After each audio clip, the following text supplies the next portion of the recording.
आज के इस वीडियो में हम लोग 69th बीपीएससी के प्रैक्टिस सेट नंबर 11 देखने वाले हैं। इससे पहले हम लोग 1 से 10 तक के सभी प्रैक्टिस सेट को कवर कर चुके हैं। जैसा कि आप सब जानते हैं कि ये जो हमारा प्रैक्टिस सेट चल रहा है वह प्लेटफॉर्म के रुक्मिणी प्रकाशन के प्रैक्टिस सेट है। और यह जो प्रैक्टिस सेट है यह एसडीएम राहुल सिन्हा के निर्देशन में तैयार किया गया है। तो 1 से 10 तक के जितने भी प्रैक्टिस सेट है उसमें आप देखे होंगे कि बहुत सारे क्वेश्चन को हम लोग एक्स्ट्रा में चर्चा करते हैं। 150 क्वेश्चन के श्रृंखला में हम लोग मैथ रीजनिंग को छोड़ करके जो 10 क्वेश्चन पूछा जाता है उसको छोड़ करके जो 140 क्वेश्चन है उसका आंसर तो बताया जाता है, साथ ही साथ उससे संबंधित जो अन्य तथ्य है उनकी भी चर्चा किया जाता है। इस वीडियो में हम लोग उसी बात की पुनरावृत्ति करने वाले हैं। तो चलिए शुरू करते हैं इस वीडियो के। पहला क्वेश्चन कर रहा है 2023 में 58वां UNFCCC बौन जलवायु परिवर्तन सम्मेलन कहाँ आयोजित हुआ है। इसका राइट आंसर हो जाएगा जर्मनी। यदि आप थोड़ा भी पॉलिटिकल साइंस और मैप के जानकार होंगे तो आपको पता होगा ये जो बॉन नामक शहर है वो जर्मनी में है। तो आपको ऐसे भी याद हो जाएगा कि बॉन जलवायु परिवर्तन सम्मेलन, तो बॉन शहर का संबंध जर्मनी से है, तो इसका राइट आंसर कौन हो जाएगा जर्मनी। बात करें UNFCCC के फुल फॉर्म के, तो इसका पूरा नाम हो जाएगा United nation framework convention on climate change. एक फिर से हम स्लो मोशन में बोल रहे हैं, सभी को लिखना संभव नहीं है, तो जितना भी आपको एक्स्ट्रा फैक्ट बताया जाएगा उसमें से कोशिश किया कि उसी बात को लिखें जो ज़्यादा आवश्यक है, जिसमें ज़्यादा लंबा टाइम लगने वाला है उसको हम ऐसे ही मुंह से बोल करके आगे बताते जाएंगे। तो UNFCCC के पूरा नाम हो गया United nation framework convention on climate change. Next question कर रहा है दक्षिण गंगोत्री स्थित है। ये दक्षिण गंगोत्री अंटार्कटिका में स्थित है और यह स्थापित किया गया था सन 1983-84 ईस्वी में। आपको पता होगा ये जो अंटार्कटिका है यह विश्व के 7वां महादेश है और यहाँ पर मानव की आबादी नहीं पाई जाती है। यहाँ पर जितने भी अनुसंधान कार्य वहाँ पर आयोजित होता है, अतः भारत भी अपना जो एक अनुसंधान कार्यक्रम भेजा है जिसका नाम है दक्षिणी गंगोत्री। इस अंटार्कटिका पर विश्व के सभी देशों का अधिकार, सभी देश जा कर के यहाँ पर रिसर्च वगैरह कर सकते हैं। नेक्स्ट क्वेश्चन की बात करें कि भारत की संसद पर आतंकवादी हमला निम्न में से किस वर्ष की घटना है। यह हुआ था 2001 ईस्वी में। 2001 ईस्वी का जो समय था वो इंडिया के इतिहास और विश्व के इतिहास के लिए काफ़ी चैलेंजिंग वाला वर्ष रहा है। आपको पता है कि 2001 में देखिए संसद पे हमला हो गया।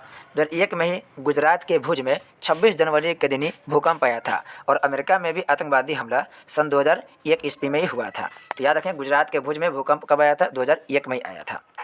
नेक्स्ट क्वेश्चन कर रहा है निम्नलिखित में से किस विटामिन में कोबाल्ट पाया जाता है। ये सब क्वेश्चन आसान है, तो जो भी क्वेश्चन आसान होगा हम लोग उसका बस डायरेक्ट आंसर दे करके आगे बढ़ते जाएंगे। और आपको पता होगा कि विटामिन जो B12 है उसका रासायनिक नाम है साइनोकोबालामिन। साइनोकोबालामिन इसका रासायनिक नाम है।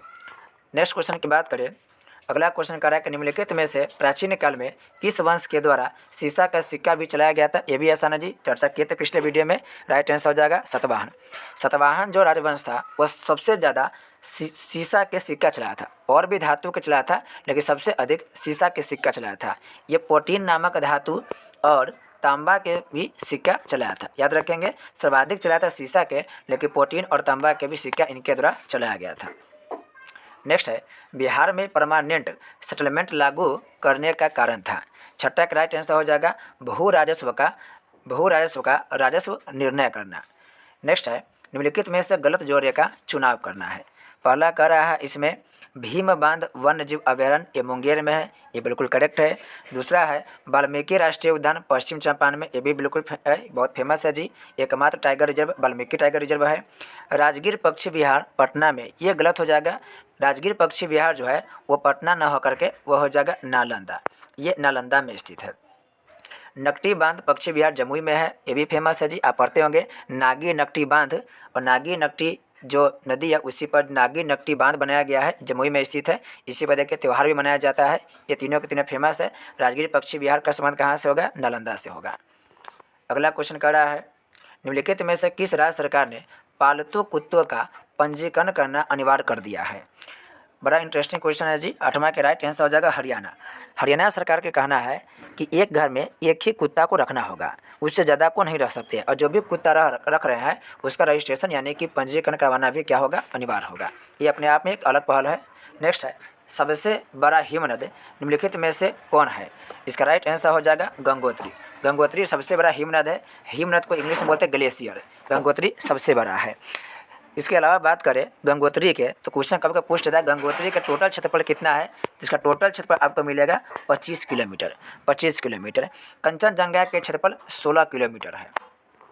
नेक्स्ट है, दाब का ऐसा यूनिट निम्न में से कौन सा है? इसका राइट आंसर हो जाएगा, दाब का ऐसा यूनिट की बात करें तो ऐसा यूनिट इसमें से कोई नहीं दिया है।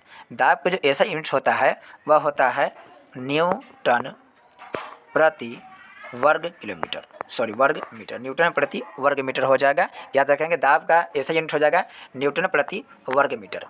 नेक्स्ट है, भारत में सबसे अधिक गेहूं उत्पादक राज्य है। सबसे अधिक गेहूं उत्पादक कौन होगा? उत्तर प्रदेश है। लेकिन प्रति हेक्टेयर की बात करें तो प्रति हेक्टेयर उत्पादन में पंजाब राज्य सबसे आगे है। दुनिया में सबसे अधिक गेहूं का उत्पादन कौन करता है? चीन करता है। अगला क्वेश्चन है, स्वामी सहजानंद का संबंध था। स्वामी सहजानंद के संबंध आप लोग देखते होंगे, जितने भी प्रैक्टिस सेट हुआ 1 से 10 तक, तो लगभग सभी प्रैक्टिस सेट में आपको ये वाला क्वेश्चन मिलेगा ही मिलेगा। इसका राइट आंसर हो जाएगा बिहार के किसान आंदोलन के साथ। और ये हमेशा बताया है 1936 में इनके द्वारा अखिल भारतीय किसान सभा का गठन किया गया था।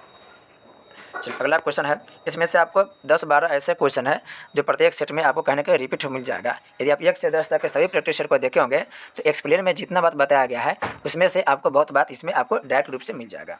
चलिए अगला क्वेश्चन कह रहा है, केंद्र राज्य और केंद्रीय सरकार को प्राधिकार प्राप्त होता है। ये प्राप्त होता है भारत के संविधान से। भारत के संविधान के द्वारा ही सभी लोगों को अधिकार प्राप्त होता है। देश में कोई भी पावरफुल नहीं है, हमारे संविधान ही सबको क्या करता है जी? अधिकार देता है। और ये संघात्मक देश का एक निशानी है। नेक्स्ट है, प्रधानमंत्री नरेंद्र मोदी ने वैश्विक मिलेट्स, जिसे श्री अन्न कहते हैं, सम्मेलन 2023 का उद्घाटन कहाँ किया है? 14 के राइट आंसर जाएगा नई दिल्ली। याद रखेंगे, श्री अन्न किसे कहा गया? तो जो भी मोटे अनाज है जिसको बोला गया मिलेट्स, उसी को श्री अन्न कहा गया या श्री अन्ना कहा गया है। और इसका सम्मेलन हुआ है नई दिल्ली में। वर्ष 2023 है उसे मिलेट्स के रूप में घोषित किया गया है, यानी कि अंतर्राष्ट्रीय जिसे मोटे अनाज है उसका घोषित किया गया है। नेक्स्ट है, संथाल परगना एक्ट कब लागू हुआ? संथाल परगना एक्ट 1855 ईस्वी में लागू हुआ था। संथाल विद्रोह 1855 में ही हुआ था और इसी के बाद संथाल परगना का एक्ट लागू किया गया। नेक्स्ट है, सेतक कर समिति निम्नलिखित में से किस क्षेत्र से संबंधित है? 16 के राइट आंसर हो जाएगा, यह रक्षा से संबंधित है। और सेकत कर जो समिति है यह बनाया गया था 2015 ईस्वी में। नेक्स्ट है, 2023 में तुर्की और सीरिया में आए विनाशकारी भूकंप से पीड़ित लोगों की सहायता के लिए भारत ने किस मिशन को शुरू किया है? इसका राइट आंसर हो जाएगा ऑपरेशन दोस्त। ऑपरेशन दोस्त। आप पढ़ रहे होंगे कि बहुत खतरनाक भूकंप आया था तुर्की वाले क्षेत्र में, हालांकि उसका प्रभाव और भी देश सीरिया वगैरह में पड़ा था और भारत ऑपरेशन दोस्त के द्वारा तुर्की के लोगों की मदद की थी। हालांकि भारत और तुर्की के बीच राजनीतिक संबंध अच्छे नहीं है, फिर भी एक सही देश होने के नाते, एक मानवता के नाते भारत ने ऑपरेशन दोस्त पहल किया और वहां पर जा करके जितने भी आवश्यक सुविधा हो सके, जितनी आवश्यक सहायता हो सके और भारत की तरफ से तुर्की को प्रदान किया गया। ऑपरेशन गंगा की बात करें तो जब पढ़ते होंगे रूस यूक्रेन के युद्ध के बारे में, तो यूक्रेन में जो भी भारतीय लोग फंसे हुए थे उनको भारत वापस सकुशल लाने के लिए ऑपरेशन गंगा चलाया गया था। नेक्स्ट है, मुक्ति दिवस से संबंधित सही तथ्य निम्नलिखित में से कौन है? 18 के राइट आंसर हो जाएगा, इसे 22 दिसंबर 1939 को मुस्लिम लीग के द्वारा मनाया गया था। नेक्स्ट है, पुरातत्वविदों की एक टीम ने मोतिया का सबसे पुराने शहर की खोज कहाँ की है? इसका राइट आंसर हो जाएगा संयुक्त अरब अमीरात में। संयुक्त अरब अमीरात में एक द्वीप के नाम याद रखेंगे, सिनियाह। सिनियाह। और इसी सिनियाह द्वीप में मोतिया के सबसे पुराने शहर के खोज किया गया। अगला क्वेश्चन कर रहा है, निम्नलिखित में से किस कर का करारोपण केंद्र करता है किंतु संग्रह और विनियोजना राज्य करते हैं? 20 के राइट आंसर हो जाएगा स्टाम्प शुल्क। स्टाम्प शुल्क की बात करें तो यह केंद्र लगाता है, लेकिन संग्रह कौन करता है? यह राज्य के द्वारा संग्रह किया जाता है। नेक्स्ट है, ध्वनि की तीव्रता को मापने वाले यंत्र को क्या कहते हैं? फिर से क्वेश्चन देखेंगे। क्वेश्चन कह रहा है, ध्वनि की तीव्रता को मापने वाले यंत्र को क्या कहते हैं? इसका राइट आंसर हो जाएगा ऑडियोमीटर। ऑडियोमीटर कहते हैं। और वायु के वेग को मापने वाले यंत्र को अनिमोमीटर कहा जाता है। ये वायु के वेग को मापता है। नेक्स्ट है, घनत्व के आधार पर लकड़ी, जल, अल्कोहल एवं तारपीन तेल का आरोही क्रम निम्नलिखित में से किस विकल्प में है। यानी कि इसके घनत्व कर रहे हैं और आरोही क्रम में इसको सजाना है। तो सबसे आरोही क्रम में सजाना है इसको, तो यह हो जाएगा आंसर नंबर बी, लकड़ी, अल्कोहल, तारपीन तेल और हो जाएगा इसके लास्ट में जल। लास्ट में क्या होगा, जल हो जाएगा। ऑप्शन नंबर बी इसका करेक्ट हो जाएगा। नेक्स्ट है, जीवन की सबसे छोटी इकाई का नाम सेल कोशिका है। सर्वप्रथम यह नाम किसके द्वारा दिया गया था। सबसे पहले ये जो नामकरण किया था वो रॉबर्ट हुक के द्वारा किया गया था। आपको पता होगा जो कोशिका है वो कोशिका के खोजकर्ता कौन हुआ, रॉबर्ट हुआ, जो 1665 ईस्वी में इसका खोज किया था। लेकिन शुरुआत में जो कोशिका खोजा गया था रॉबर्ट हुक के द्वारा वो मृत कोशिका था। बाद में एंटनी वॉन ल्यूवेनहॉक के द्वारा जीवित कोशिका की खोज किया गया था। तो कोशिका शुरुआत में खोजा कौन थे, रॉबर्ट हुक। लेकिन यह कोशिका जो था मृत था, लेकिन बाद में जो कोशिका खोजा गया था वह एंटनी वॉन ल्यूवेनहॉक के द्वारा खोजा गया था। जीवित कोशिका का खोज करता एंटनी वॉन ल्यूवेनहॉक है। और यह कब खोज किए थे, ये 1674 में खोज किए थे। 1600 कितना में, 74 ईस्वी में यह खोज किए थे। अगला क्वेश्चन कह रहा है, निम्नलिखित में से सही तथ्यों की पहचान करें। 24 के हम तो राइट आंसर पे आ जाएंगे। पहला का है इसका ऑप्शन में, मानव पाचन तंत्र में सबसे लंबा अंग छोटी आंत होता है। बिल्कुल सही बात है जी। देखिए इसका नाम छोटी आंत है, लेकिन बड़ी आंत से ये लंबी होती है। बड़ी आंत जो है वह व्यास में छोटी आंत से ज़्यादा होती है। तो बड़ी आंत का व्यास ज़्यादा होता है, लंबाई छोटी आंत के ज़्यादा होता है। मानव पाचन तंत्र में जल का अवशोषण बड़ी आंत करता है या बड़ी आंत द्वारा होता है, बिल्कुल ये भी सही है। तीसरा, ट्रिप्सिन एंजाइम का स्राव पैंक्रियाज ग्रंथि से होता है, ये भी सही है। यानी इसका राइट आंसर 1, 2 और 3 सबके सब होगा। आपको पता है कि जो बड़ी आंत है उसमें किसी प्रकार के भोजन का पाचन नहीं होता है। तो बड़ी आंत में क्या होता है, तो बड़ी आंत में सिर्फ जल का अवशोषण होता है। पूरा के पूरा खाना के पाचन और अवशोषण कहाँ जाता है, तो छोटी आंत में होता है। और भोजन के पाचन की शुरुआत कहाँ से स्टार्ट होता है, तो मुख गुहा से भोजन के पाचन स्टार्ट हो जाता है। नेक्स्ट है, एक कटा हुआ हीरा क्यों जगमगाता है। तो कटा हुआ हीरा के जगमाने के पीछे वजह है पूर्ण आंतरिक परावर्तन के कारण, पूर्ण आंतरिक परावर्तन के कारण। और हीरा के आप अपवर्तनांक याद रखेंगे, 2.42 इसका अपवर्तनांक है। नेक्स्ट है, भारत में उष्णकटिबंधीय सदाबहार वन का विकास कहाँ हुआ है। तो सदाबहार वन की बात करें तो पश्चिमी घाट के पश्चिमी ढाल पर हुआ है। सदाबहार वन की बात करें तो आप जैसे ये देखते होंगे, ये इंडिया का ये वाला हिस्सा है और यहाँ पर पश्चिमी घाट है। तो आपको पता होगा कि सबसे पहले मानसून यहीं पर आके टकराती है और यहाँ पे बहुत वर्षा कराती है। तो इन क्षेत्रों में आप देखेंगे तो 200 सेंटीमीटर से अधिक वर्षा होती है। और जिन क्षेत्रों में 200 सेंटीमीटर से अधिक वर्षा होती है वहाँ पर सदाबहार वन के आपको विस्तार मिलेगा। इसके अलावा भारत के मेघालय राज्य में देखेंगे, मेघालय हो गया, मणिपुर, मिजोरम, उन क्षेत्रों में भी आपको सदाबहार वन देखने को मिलेगा। नेक्स्ट है, निम्न में से कौन वार्म ब्लडेड प्राणी का उदाहरण है। इसका राइट आंसर हो जाएगा चूहा। चूहा वार्म ब्लडेड प्राणी का उदाहरण है। जबकि आप देखेंगे मेढक, मछली, अर्थवर्म, ये सब कोल्ड ब्लडेड प्राणी के एग्जाम्पल है। जैसे चूहा के शरीर के जो तापमान है वो बाहरी तापमान के बढ़ने घटने से प्रभावित नहीं होता है। जैसे ये जो मेढक है तो बाहर का तापमान अगर 25 डिग्री है तो इसका भी तापमान कितना हो जाएगा, 25 डिग्री। बाहर अगर हो जाएगा 5 डिग्री तो इसका भी शरीर का तापमान हो जाएगा 5 डिग्री। यानी बाहर में जो तापमान के परिवर्तन होगा शरीर में भी तापमान के परिवर्तन हो जाएगा। लेकिन मनुष्य, चूहा, कुत्ता, बिल्ली के साथ ऐसा नहीं होता है। नेक्स्ट है, एक व्यक्ति जो दूर की वस्तु को स्पष्ट रूप से नहीं देख सकता है तो उसके दृष्टि सुधार के उसे निम्न में से किस लेंस वाले चश्मे को देना होगा। ये सब आसान क्वेश्चन के श्रेणी में आता है। ये अवतल लेंस हो जाएगा। कौन लेंस हो जाएगा, अवतल लेंस। आप याद रखेंगे, एक दोष होता है जिसको बोलते हैं निकट दृष्टि दोष और एक होता है जिसको बोलते हैं दूर दृष्टि दोष। तो निकट दृष्टि दोष में निकट की वस्तु साफ दिखाई देगा लेकिन दूर की वस्तु साफ नहीं दिखाई देगा। दूर दृष्टि दोष में दूर की वस्तु ठीक दिखाई देगा लेकिन निकट की वस्तु ठीक से नहीं दिखाई देगा। और इसको याद करने का एक सिंपल तरीका है, आप तो कॉन्सेप्ट अगर नहीं ध्यान है तो बस इतना समझिए, अगर दूर दृष्टि दोष है तो आप यूज कीजिए उत्तल लेंस, और अगर निकट दृष्टि दोष है तो आपको यूज करना पड़ेगा अवतल लेंस। तो कभी कभी ये भी ट्रिक बना दिया जाता है, जैसे कि दूर में 2 अक्षर है तो इसका लेंस में भी कम अक्षर है, निकट में ज़्यादा अक्षर है तो इसका लेंस में ज़्यादा अक्षर है। हालांकि कॉन्सेप्ट क्लियर रखिएगा तो कोई भी इसको रखने का आवश्यकता नहीं होगा। लेकिन यहाँ ध्यान रखते दूर दृष्टि दोष में अवतल लेंस, निकट में 3 अक्षर, अवतल में 4 अक्षर। तो निकट दृष्टि दोष के लिए ज़्यादा बीमारी के नाम बड़ा है तो लेंस के नाम में भी अक्षर बड़ा है। थोड़ा सा और 2 मिनट में समझा दे रहे। जैसे यह हमारा आँख हो गया, आँख के यहाँ पर देखिए लेंस होता है जी, और यहाँ पर रेटिना, यहीं पर पिक्चर बनता है। तो जैसे ही ऊपर से प्रकाश की कहीं से प्रकाश की किरण आ रही है तो ये उत्तल लेंस है, तो उत्तल लेंस क्या करता है, प्रकाश को मोड़ देता है, प्रकाश को मोड़ता है। तो ये मोड़ के ला रहा है यहाँ पर, और जैसे रेटिना पर ला रहा है मतलब कि यह प्रतिबिंब सही बन रहा है और आंखों में किसी प्रकार का कोई दोष नहीं होगा। लेकिन समस्या तब होता है जब यह नज़दीक में बनाता है, और जैसे ही रेटिना से आगे में यह प्रकाश मिल गया, यानी कि प्रतिबिंब बन रहा है, मतलब कहीं ना कहीं हमारी आंख में दोष उत्पन्न हो गया, और यह निकट दृष्टि दोष हो गया। निकट दृष्टि दोष कब होगा, जब रेटिना के आगे ही प्रतिबिंब बन जाएगा। तो हमको करना क्या पड़ेगा, तो हमें सिंपल रूप से इसका यूज करेंगे कौन लेंस, अवतल लेंस। और अवतल लेंस कैसे बनता है, तो अवतल लेंस ये है, ये अवतल लेंस है, किनारे किनारे से चौड़ा, बीच में पतला। अब अवतल लेंस से प्रकाश पड़ेगा तो अवतल लेंस फैला देता है, पड़ेगा प्रकाश और ये फैला देगा। फिर से देखेंगे आप, ये अवतल लेंस है, और अवतल लेंस में जब प्रकाश पड़ता है तो ये फैला देगा, ये क्या करेगा, फैला देगा।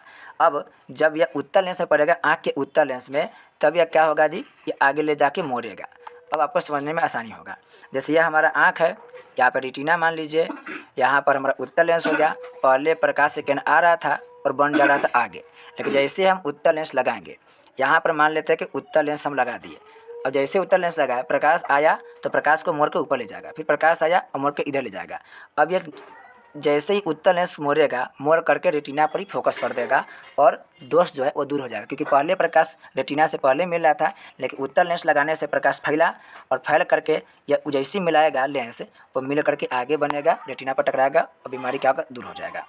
नेक्स्ट क्वेश्चन की बात करें, करा कि मनुष्य की आंख में किसी वस्तु का प्रतिबिंब बनता है। अभी बताएं जी, किसी भी मनुष्य की आंख में जो प्रतिबिंब बनेगा वो रेटिना बनेगा, और रेटिना को ही बोलते हैं दृष्टि पटल। रेटिना क्या बोलते हैं, दृष्टि पटल बोलते हैं। ये हमारा देखिए आंख हो गया, इस तरीका से सब समझिए, ये हो गया आँख, यहाँ पर लेंस हो गया, ये लेंस हो गया, सॉरी ये हमारा आँख के ऐसा पिक्चर हो गया, ठीक है। यहीं पर आता है हमारा एक और हिस्सा, यहाँ पर आप देखेंगे तो ये होता है सबसे ऊपर में कॉर्निया, सबसे ऊपर में कॉर्निया, यहीं पर हमारा लेंस होता है, और लेंस को समझिए कि टांग के रखने वाला जो काम करता है वो करता है आइरिस या परितारिका। और पुतली कहाँ होता है, तो ये जो आँख है, ये आँख है, इसी आँख के बीच में जो हिस्सा होगा, जैसे ये हमारा आँख है, फिर इस आँख के बीच वाला हिस्सा है, और उसी के बीच में ये जो डॉट देख रहा है छोटा सा, वही होता है पुतली, उसे इंग्लिश में बोलते हैं पुपिल। इस आइरिस की वजह से आँख के रंग में परिवर्तन होता है। जिसका भी आँख का रंग हरा है मतलब आइरिस का रंग हरा होगा, यानी आँख के रंग के लिए जिम्मेदार कौन होता है, तो आइरिस होता है। नेक्स्ट है, संवहन द्वारा उष्मा स्थानांतरण हो सकता है। तो संवहन द्वारा उष्मा का जो स्थानांतरित होगा वो होगा गैस एवं द्रव में। आप पढ़ रहे होंगे उष्मा का स्थानांतरण का 3 विधि होता है, एक होता है चालन, एक होता है संवहन, एक होता है विकिरण। नेक्स्ट क्वेश्चन कर रहा है, केंद्र सरकार ने वर्ष 2023 में किस योजना के तहत कर्नाटक के मैसूर और हम्पी 2 स्थानों को विकास के लिए चुने हैं। इसका राइट आंसर हो जाएगा स्वदेश दर्शन 2.0 योजना, 2.0 योजना। नेक्स्ट है, बिजली चमकने त्वरित से वृक्ष में आग भी लग सकती है क्योंकि इसमें अत्यधिक मात्रा में होती है विद्युत ऊर्जा। इसमें क्या होती है, विद्युत ऊर्जा अत्यधिक मात्रा में होती है। नेक्स्ट है, मानव में गुर्दे निम्नलिखित में से किस प्रणाली के अंग है, तो यह एक्सक्रीशन, यानी जो गुर्दा है वह उत्सर्जन का कार्य करता है। और किडनी के यानी कि गुर्दा के जो क्रियात्मक एवं एकात्मक इकाई है उसे हम बोलते हैं नेफ्रॉन। नेफ्रॉन इसके क्रियात्मक एवं रचनात्मक इकाई होता है। नेक्स्ट कर रहा है, निम्नलिखित में से कौन जीवाश्म ईंधन है, तो जीवाश्म ईंधन इसमें से कर रहा है कौन है, इसका राइट आंसर होगा प्राकृतिक गैस। प्राकृतिक गैस जीवाश्म ईंधन, जीवाश्म ईंधन का मतलब है जो जीव के द्वारा बना गया, जो जीव के अंश से बना है। तो प्राकृतिक गैस जितने भी पेड़ पौधे है या जो जानवर है उसी के अपघटन प्रक्रिया के फलस्वरूप प्राकृतिक गैस का निर्माण होता है। नेक्स्ट है, हास्य गैस है, यह हास्य गैस आसान है जी, नाइट्रस ऑक्साइड N2O को हास्य गैस यानी कि लॉफिंग गैस या हंसने वाला गैस बोलते हैं। और इसकी खोज कौन किया था, इसकी खोज किया था प्रिस्टले। हंसने वाला गैस से खोज किया था प्रिस्टले। नेक्स्ट है, फंक ने निम्नलिखित में से किसका आविष्कार किया था। फंक देखिए, फंक जो है वह विटामिन के नामकरण किया था, खोज नहीं किया था। हालांकि कहीं पर लिखता है कि विटामिन का खोज भी किया था। इसका राइट आंसर का डी, इसमें से किसी का भी आविष्कार फंक नहीं किया था। विटामिन के खोज कौन किया था, तो विटामिन का खोज फंक ने किया था। एंजाइम की बात करें तो इस एंजाइम के जो खोज किया था वह खोज किया था पायन। पायन के द्वारा एंजाइम की खोज किया गया। नेक्स्ट है, एंथोफोबिया निम्न में से किसका डर है। यह है पुष्पों से डर। पुष्पों के डर को एंथोफोबिया कहते हैं। और अग्नि से डर को हम लोग पायरोफोबिया कहते हैं। पायरोफोबिया, पायरोफोबिया आग के डर को पायरोफोबिया कहते हैं। नेक्स्ट है, इसमें सूची 1 को सूची 2 से मिलान करना है। क्यूसेक की बात करें तो क्यूसेक से प्रवाह की दर को मापा जाता है। बाइट की बात करें तो बाइट कंप्यूटर की भाषा हो गया। रीटर की बात करें तो रीटर हो जाएगा भूकंप की तीव्रता को मापते हैं रीटर से। और बार हो गया वायुमंडलीय दाब, दाब कि जब मापते वायुमंडलीय दाब को वो बार से मापते हैं। रीटर की बात करें, एक मर्केली स्केल, एक होता है रीटर स्केल, एक होता है मर्केली स्केल। जैसे यह हो गया स्केल और भूकंप की तीव्रता को मापते हैं तो रीटर स्केल में 0 से लेकर के 9 तक के अंक होता है। जैसे जैसे हम लोग 5 से ऊपर जाते हैं भूकंप की तीव्रता काफ़ी ज़्यादा होती जाती है और 5 के ऊपर वाले भूकंप की तीव्रता को हम लोग खतरनाक के रूप में शामिल कर देते हैं। नेक्स्ट है बेरी रोग होता है विटामिन किसके द्वारा पढ़े होंगे जी, B1 के वजह से, विटामिन B1 की वजह से बेरी नामक रोग होता है। और B1 का जो रासायनिक नाम है वह है थायमिन। B1 का रासायनिक नाम क्या होगा, थायमिन। जब आप मूंगफली खाएंगे, गेहूं खाएंगे, खमीर खाएंगे, इन सब की तरह विटामिन B1 की आपको कमी दूर होगा। तो याद रखेंगे विटामिन B1 के स्रोत कौन है, मूंगफली है, खमीर है और गेहूँ है। नेक्स्ट है मध्य गंगा के मैदान में स्थित जल्ला तथा टाल गर्त किस राज्य में पाया जाता है, काफ़ी इंपॉर्टेंट है ये टाल वाला या ताल क्वेश्चन बड़ा फेमस होता है। 40 के राइट आंसर हो जाएगा बिहार। अब बिहार के जब देखते हैं तो ये मान लिया जाए ये बिहार के हो गया, ये बिहार हो गया। बिहार के बीच बीच गंगा नदी गुजरती है तो बिहार के गंगा नदी के इस आसपास के इलाके में पानी जम जाता है। यहाँ पर पानी क्या होता है, जमने को मतलब पानी लग जाता है और इसी इलाका को हम लोग टाल क्षेत्र बोलते हैं। यानी कि वर्ष के अधिकांश महीने में यहाँ पर देखेंगे तो ये पानी से यह घिरा हुआ क्षेत्र रहता है, जो भी क्षेत्र है वो पानी में डूबा रहता है, उसी को हम लोग बोलते हैं टाल क्षेत्र। नेक्स्ट है उत्तर भारत के मैदान में भाबर क्षेत्र किसे कहते हैं, इसका राइट आंसर हो जाएगा शिवालिक हिमालय या बाह्य हिमालय से सटे दक्षिण में लगभग 10 किलोमीटर चौड़ी मैदान की पट्टी को भाबर बोलते हैं। अब 4 बात को याद रखेंगे, एक होता है भाबर, एक होता है खादर, एक होता है बांगर और एक होता है चबर। तो देखिए ये जो खादर हो गया नई जलोढ़ मिट्टी हो गया, बांगर पुरानी जलोढ़ मिट्टी हो गया, ये जो भाबर है वह हिमालय है या पहाड़ के जो निचला हिस्सा होता है उसे भाबर बोलते हैं। और जिसमें वैसा मैदान जिसमें कंकड़ पत्थर की मात्रा ज़्यादा हो उसे हम लोग चबर बोलते हैं। नेक्स्ट है माउंट टिटलिस स्थित है, यह है स्विट्जरलैंड में। माउंट टिटलिस स्थित है स्विट्जरलैंड में। और माउंट ब्लैंक की बात करें तो ये फ्रांस में स्थित है। फ्रांस में क्यों स्थित है, तो फ्रांस में माउंट ब्लैंक स्थित है। माउंट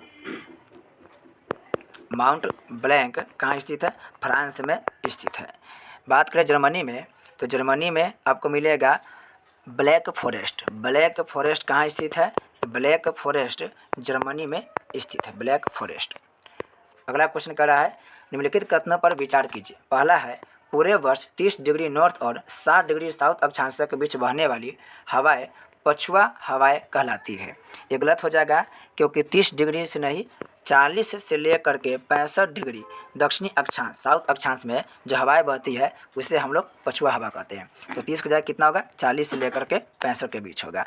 दूसरा कह रहा है भारत के उत्तर पश्चिमी क्षेत्र में शीतकालीन वर्षा लाने वाली आर्द्र वायु पछुआ हवाओं के भाग है। बिल्कुल सही है जी। भारत के उत्तर पश्चिम का क्षेत्र क्या है, जैसे ये इंडिया के हो गया, केवल हिस्सा समझिए, यह हो गया उत्तर पश्चिम का क्षेत्र, उत्तर पश्चिमी का ये क्षेत्र हो गया।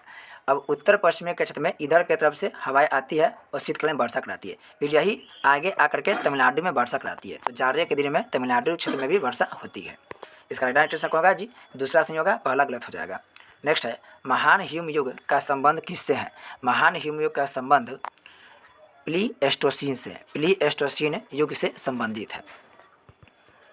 नेक्स्ट क्वेश्चन की बात करें, क्वेश्चन करा कि रूस की राजधानी मास्को किस नदी पर अवस्थित है, यह होगा मस्कवा नदी पर किनारे स्थित है। और सिंगयांग चीन का एक शहर है। सी नदी की बात करें तो फ्रांस राजधानी जो पेरिस है वो सी नदी किनारे है। डेन्यूब नदी के किनारे बुडापेस्ट है, बुडापेस्ट डेन्यूब नदी के क्या है, किनारे है। नेक्स्ट सम्मिलित करना है इसमें। रामागुंडम की बात करें तो रामागुंडम जो है वह उर्वरक केंद्र है, ठीक है, उर्वरक केंद्र है। चितरंजन की बात करें तो चितरंजन में लोकोमोटिव, आप देखेंगे ट्रेन के जो लोकोमोटिव इंजन बनता है वह पश्चिम बंगाल के चितरंजन में बनता है। ये जो कोरबा की बात करें तो कोरबा में एल्युमिनियम का केंद्र है। पिलखुआ की बात करें तो पिलखुआ में कीटनाशक दवाई न बन करके पिलखुआ में हथकरघा उद्योग क्षेत्र है। तो हथकरघा केंद्र के रूप में कौन प्रसिद्ध है, पिलखुआ फेमस है। पिलखुआ फेमस है किस चीज़ के लिए, हथकरघा केंद्र के लिए। और उर्वरक के लिए याद रखेंगे आप लोग सिंदरी जो इलाका है, सिंदरी अभी झारखंड में चला गया, पहले बिहार में था, ये भी उर्वरक के लिए काफ़ी प्रसिद्ध है। नेक्स्ट है ज्वालामुखी पर्वत माउंट सेंट हेलेंस कहाँ स्थित है, माउंट सेंट हेलेंस कहाँ स्थित है, इसका राइट आंसर हो जाएगा USA, संयुक्त राज्य अमेरिका में स्थित है। फिलीपींस की बात करें तो आपको मियाना ज्वालामुखी फिलीपींस से मिल जाएगा। मियाना ज्वालामुखी का संबंध कहाँ से है? फिलीपींस में है। नेक्स्ट है, उत्तर पूर्व मानसून से सबसे अधिक वर्षा प्राप्त करने वाला राज्य कौन है? यह है तमिलनाडु। तमिलनाडु राज्य उत्तर पूर्व मानसून से सबसे अधिक वर्षा प्राप्त करता है। ठंडी के दिन में यहाँ पर वर्षा हो जाता है। नेक्स्ट है, कथन ए में कह रहा है हिमालय में भूस्खलन की आवृत्ति में वृद्धि हुई है। बिल्कुल सही बात है। दूसरा कर हाल के वर्षों में हिमालय में बड़े पैमाने पर खनन कार्य हुआ है। देखिए अभी हाल फिलहाल में जितने भी विकासात्मक कार्य हो रहा है हिमालयी क्षेत्र में, जैसे कि सुरंग के बनाया जाना, नहरों के सड़कों का निर्माण कराया जाना, इन सभी विकासात्मक कार्यों के द्वारा आप देखेंगे बहुत सारे होटल वगैरह के भी निर्माण हो रहा है हिमालयी क्षेत्र में।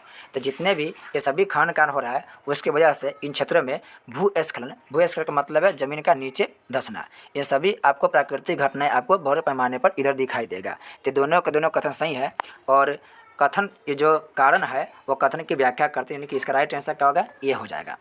नेक्स्ट है, कांडला बंदरगाह किस राज्य के तट पर है? ये फेमस क्वेश्चन है जी। ये गुजरात में है। कांडला बंदरगाह गुजरात में। महाराष्ट्र में मुंबई बंदरगाह मिलेगा। मुंबई बंदरगाह आप सुने होंगे नहावा सेवा बंदरगाह के बारे में। तो नहावा सेवा बंदरगाह का संबंध कहाँ से होगा? मुंबई से, यानी महाराष्ट्र से। कर्नाटक में आपको मिलेगा मंगलूर बंदरगाह कहाँ मिलेगा? तो मंगलूर बंदरगाह आपको मिलेगा कर्नाटक में। केरल में मिलेगा कौन बंदरगाह? तो केरल में मिलेगा कोच्चि बंदरगाह। केरल में मिलेगा आपको कोच्चि बंदरगाह। और विशाखापत्तनम कहाँ मिलेगा? आंध्र प्रदेश में। पारादीप मिलेगा आपको उड़ीसा में। याद रखेंगे पारादीप बंदरगाह आपको मिलेगा उड़ीसा में। चलिए अगला क्वेश्चन कर रहा है, मध्यकालीन प्रमुख इमारतें एवं संबंधित संस्थाएं के लिए 2 स्तंभ क्रमशः एक्स एवं वाई गए हैं, इन्हें सुमिलित दर्शाने वाले विकल्प का चयन करें। यानी कि 2 स्तंभ दिया गया है और इसको सुमिलित करना है। पहला है कुब्बत उल इस्लाम मस्जिद। तो कुब्बत उल इस्लाम मस्जिद का संबंध कहाँ से होगा? ये कुतुबुद्दीन ऐबक से, कुतुबुद्दीन बनवाया था। लाल महल की बात करें तो लाल महल का संबंध हो जाएगा बलबन से, बलबन बनवाया था। बाराखंबा महल की बात करें तो बाराखंबा महल मोहम्मद बिन तुगलक बनवाया था। अटाला मस्जिद की बात करें तो अटाला मस्जिद इब्राहिम शाह सरकी बनाया था। और हसन खां सूरी का मकबरा बनाया था कौन? शेर शाह सूरी बनाया था, शेर शाह सूरी। यानी आप इसका देख सकते हैं उल्टा संबंध हो गया है। एक के हो जाएगा 5, दूसरा हो जाएगा 1 के हो जाएगा 5, दूसरा 4, फिर इसका 3, फिर इसका 2, फिर इसका 1 हो जाएगा। इसमें कुब्बत उल इस्लाम मस्जिद काफ़ी पूछा गया है। कहा जाता है कि इंडिया का यह पहला मस्जिद है। हालांकि अन्य किताब में अलग अलग बात देता है, लेकिन बहुत किताब में लिखा मिलेगा आपको कि कुब्बत उल इस्लाम मस्जिद जो है ये भारत का पहला मस्जिद है। और कुब्बत उल इस्लाम मस्जिद का संबंध कहाँ से है? ये दिल्ली से संबंध है, यह दिल्ली में मिलेगा। लाल महल भी आपको दिल्ली में ही मिल जाएगा। बाराखंबा आपका महल भी कहाँ मिल जाएगा? ये भी दिल्ली में मिल जाएगा। अटाला मस्जिद की बात करें तो जौनपुर में मिल जाएगा। ये फेमस है जी। अटाला मस्जिद कहाँ पर है? ये जौनपुर में मिलेगा, जौनपुर। और शेर शाह सूरी का जो मकबरा मिल जाएगा वो बिहार के सासाराम में बड़ा फेमस है जी, सासाराम में मिल जाएगा। नेक्स्ट है, इसमें भी दिया सुमिलित करा के कौन सुमिलित नहीं है? इसमें दिया आंदोलन और फिर दिया नारा। यानी कौन आंदोलन के में कौन नारा दिया गया? तो एपिको आंदोलन में करा कि बचाओ बढ़ाओ और काम में लगाओ। ऐसा ही है जी। पश्चिमी घाट बचाओ आंदोलन में इसमें जंगल बचाओ मानव बचाओ नारा दिया गया। मैती आंदोलन में वृक्ष लगाओ खुशहाली लाओ, वृक्ष लगाओ खुशहाली लाओ न करके इसमें कहा गया कि इसका जो नारा दिया था मैती कि मिलकर गांव में पेड़ लगाना, मिलकर गांव में पेड़ लगाना, यह मैती आंदोलन का प्रमुख नारा था। और पश्चिमी घाट बचाओ क्या था? गोवा की पीपुल्स पार्टी द्वारा पश्चिमी घाट बचाओ आंदोलन किया गया था। इसमें राइट आंसर कहूँगा तीनों का। मैती आंदोलन का जो नारा था वह था मिलकर गांव में पेड़ लगाना। और मैती का मतलब होता है मायका, तो मायका में पेड़ लगाना या मिलकर पेड़ लगाना मैती आंदोलन का प्रमुख नारा था। नेक्स्ट है, अगला क्वेश्चन कर रहा है, जवाहरलाल नेहरू निम्न में से किस वर्ष भारतीय राष्ट्रीय कांग्रेस के अध्यक्ष बने? जवाहरलाल नेहरू 1929 में बने थे, 36 में बने थे और 37, यानी कि इसमें से एक से अधिक बार ये कांग्रेस के अध्यक्ष बने थे। 1929 बोला तो काफ़ी फेमस है। इसी में कांग्रेस पार्टी के द्वारा पूर्ण स्वराज का लक्ष्य रखा गया था। नेक्स्ट क्वेश्चन कर रहा है, 1942 के भारत छोड़ो आंदोलन तथा उसके पहले के कुछ वर्षों से बिहार के महिला स्वतंत्रता सेनानियों में बहुरिया राम स्वरूपा देवी का नाम एक अति प्रमुख नाम है। वह बिहार के किस क्षेत्र की रहने वाली थी? इसका राइट आंसर हो जाएगा भागलपुर के रहने वाली थी। ऑप्शन नंबर डी भागलपुर के। देखिए यदि आपको लग रहा हो कि वीडियो को तेज़ी से बोला जा रहा है, फास्ट या स्लो लग रहा होगा, यदि फास्ट लग रहा हो तो आप यूट्यूब पर देवता जी फैसिलिटी कि आप इसको स्लो करके देख सकते हैं, और यदि स्लो लग रहा होगा तो आप इसे फास्ट करके देख सकते हैं। दोनों कंडीशन आप लोग अप्लाई कर सकते हैं। नेक्स्ट है, निम्नलिखित में से किसने इंग्लैंड के राजकुमार चार्ल्स द्वितीय को कैथरीन ऑफ ब्रेगेंजा से विवाह में बम्बई दहेज दिया था? इसका राइट आंसर हो जाएगा पुर्तगाली ने। आपको पता होगा कि इंग्लैंड के राजकुमार और पुर्तगाल की राजकुमारी दोनों के बीच वैवाहिक संबंध स्थापित हुआ और पुर्तगाली के द्वारा बम्बई शहर को दहेज दे दिया गया। बाद में जो इंग्लैंड के राजा था, जो राजकुमार था चार्ल्स द्वितीय, वह बम्बई शहर को ब्रिटिश ईस्ट इंडिया कंपनी को किराए पर दे देता है। नेक्स्ट है, प्रथम आंग्ल सिख युद्ध निम्नलिखित में से किस अवधि में हुई थी? इसका राइट आंसर हो जाएगा 1845 से 1846 ईस्वी में। नेक्स्ट है, पत्रकार के कर्तव्य का निर्वहन करते हुए जेल जाने वाला प्रथम भारतीय कौन थे? ये बाल गंगाधर तिलक थे। पत्रकारिता के मामले में पहले जेल जाने वाले क्रांतिकारी बाल गंगाधर तिलक थे। इनके द्वारा तिलक और मराठा नामक पत्रिका लिखा गया, और एक पत्रिका था जिसका नाम है केसरी। दोनों इम्पोर्टेंट है, दोनों से क्वेश्चन पूछता है। केसरी जो था वह मराठी भाषा में था, और मराठा जो था वह इंग्लिश भाषा में था। ये भी क्वेश्चन पूछा गया है। नेक्स्ट है, बारिंद्र कुमार घोष के क्रियाकलापों ने एक गुप्त क्रांतिकारी संगठन को बंगाल में जन्म दिया। यह गुप्त संगठन कौन था? यह था अनुशीलन समिति। नेक्स्ट है, निम्न में से कौन सा सूफी सिलसिला बिहार में सर्वाधिक महत्वपूर्ण रहा? इसका राइट आंसर हो जाएगा 59 के राइट आंसर हो जाएगा फिरदौसी सिलसिला। इसके जो फिरदौसी सिलसिला के जो मुख्य व्यक्ति थे वह था बहाउद्दीन जकरिया। इसी में आप देखेंगे चिश्ती सिलसिला, ये सबसे प्रमुख सिलसिला रहा है इंडिया के लिए, सबसे प्रमुख सिलसिला। नेक्स्ट क्वेश्चन की बात करें कि उनके संगठन के आधार पर क्रम से रखिए। बॉम्बे एसोसिएशन कब बना था? तो बॉम्बे एसोसिएशन ये बना था 1852 ईस्वी में। मद्रास महाजन सभा ये बना था 1884 में।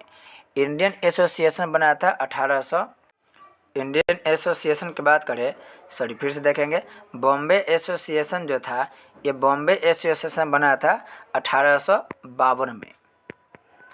मद्रास महाजन सभा कब बना था? ये 1800 बना था 84 में। इंडियन एसोसिएशन ये बना था 1876 ईस्वी में। और इंडियन लीग की बात करें तो ये बना था 1875 ईस्वी में। तो आप सजा सकते हैं जी 1852, 1875, 1876, 1884। इसके अलावा और भी आप संस्था को ध्यान रखेंगे, जैसे सबसे पहला संस्था जो बना था वह था 1837-38 में, जिसका नाम था लैंड होल्डर्स सोसाइटी। याद रखेंगे, पूछा जाता है बहुत बार। लैंड होल्डर सोसाइटी ये बना था 1837-38 में। और 1843 में बना था Bengal British India Association. Bengal British India Association. अगला है 1937 ईस्वी के प्रांतीय असेंबलियों के चुनाव में कांग्रेस को कितने प्रांतों में पूर्ण बहुमत प्राप्त हुई थी? इसका राइट आंसर हो जाएगा 5। आप लोग प्रैक्टिस सेट अगर 2 ध्यान से देखे होंगे तो उसमें भी यह क्वेश्चन था। नेक्स्ट है, निम्न में से किस वर्ग को सर्वप्रथम पश्चिमी सभ्यता ने प्रभावित किया था? 62 के राइट आंसर हो जाएगा शिक्षित हिंदू मध्यम वर्ग। नेक्स्ट है, हाल ही में लिखित पुस्तक Delhi university celebrating 100 glorious years के लेखक कौन है? इसका राइट आंसर हो जाएगा हरदीप सिंह पुरी। हरदीप सिंह पुरी। चलिए अगला क्वेश्चन कर रहा है, वेद और संबंधित उपवेद का सुमेलित विकल्प निम्न में से कौन सा है? इसका राइट आंसर होगा ए ऋग्वेद आयुर्वेद। ऋग्वेद के आयुर्वेद है, यजुर्वेद के धनुर्वेद है, सामवेद के गंधर्ववेद है, और अथर्ववेद के शिल्पवेद है। फिर से देखेंगे आप लोग, ऋग्वेद के कौन होगा? या आयुर्वेद हो जाएगा, यजुर्वेद के धनुर्वेद हो जाएगा, सामवेद के गंधर्ववेद हो जाएगा, और अथर्ववेद के कौन हो जाएगा? शिल्पवेद हो जाएगा। नेक्स्ट है, पंच सिद्धांतिका पुस्तक निम्न में से किसकी रचना है? यह वराहमिहिर की रचना है। वराहमिहिर की रचना है। और याद रखिएगा ब्रह्मगुप्त के जो रचना है वह है ब्रह्म सिद्धांतिका। ब्रह्म सिद्धांतिका ब्रह्मगुप्त की रचना है। अगला क्वेश्चन कर रहा है, निम्नलिखित में कौन सुमेलित है? भद्रबाहु कल्पसूत्र लिखा था, बिल्कुल सही है। रवि कीर्ति का तो काफ़ी फेमस है, एहोल अभिलेख, हेमचंद्र के द्वारा परिशिष्ट पर्वत लिखा गया था, यानी कि इसमें से सभी के सभी सुमिलित ही है, तीनों के तीनों सुमिलित है। और ये जो पुलकेशिन द्वितीय का जो संबंध है वो भी ए होल अभिलेख से ही है। नेक्स्ट है, निम्नलिखित में से कौन रेगुलेटिंग अधिनियम 1773 में उल्लेखित गवर्नर जनरल की परिषद का सदस्य नहीं था? इसका राइट आंसर हो जाएगा हाइड नहीं था, जबकि बारवेल, मॉनसन और क्लेमरिंग ये सभी था, हाइड नहीं था। आप पढ़े होंगे कि सन 1773 के रेगुलेटिंग एक्ट के द्वारा सन 1774 ईस्वी में सुप्रीम कोर्ट के क्या किया गया, स्थापना किया गया। और जो हाइड था उसी सुप्रीम कोर्ट में क्या बने थे, जज बन करके आए थे। नेक्स्ट है, भारत के राष्ट्रपति को उनके पद से हटाया जा सकता है किसके द्वारा? तो किसके द्वारा हटाया जा सकता है? तो महाभियोग के प्रक्रिया द्वारा हटाया जाता है, और यह महाभियोग संसद के द्वारा लाया जाता है। अनुच्छेद 61 में महाभियोग की चर्चा है। नेक्स्ट है, निम्नलिखित कथनों में से कौन सा असहयोग आंदोलन के संबंध में सही नहीं है? पहला करा है कि 1 वर्ष के भीतर स्वराज की प्राप्ति इसका लक्ष्य था, बिल्कुल सही था। गांधी जी बोले थे कि यदि असहयोग की नीति के द्वारा मेरे कहे अनुसार लोग अगर क्रांति कर आंदोलन कर रहे हैं तो 1 वर्ष के भीतर मैं देश को क्या कर दूंगा, स्वाधीन कर दूंगा, यानी कि आज़ादी दिला दूंगा। दूसरा है, M.A. जिन्ना, मोहम्मद अली जिन्ना ने इस आंदोलन का समर्थन किया था। ये कथन गलत हो जाएगा, मोहम्मद अली जिन्ना इस आंदोलन के विरोध किए थे, न कि समर्थन किए थे। नेक्स्ट है, इसमें बहिष्कार की योजना थी, बिल्कुल सही बात है। गांधी जी इसमें बहिष्कार की योजना बनाए थे, जिसके द्वारा स्कूल में लोग बच्चा पढ़ना छोड़ दिया, बहुत सारे शिक्षक पढ़ाना छोड़ दिए, वकील लोग वकालत छोड़ दिए थे, लोग सब टैक्स देना छोड़ दिया था। जितने भी लोग थे उसमें से अधिकांश लोग विदेशी वस्तुओं को खरीदना छोड़ दिए थे, यानी कि पूर्ण रूप से इसमें विदेशी वस्तु और विदेशी वस्त्र का बहिष्कार किया गया था।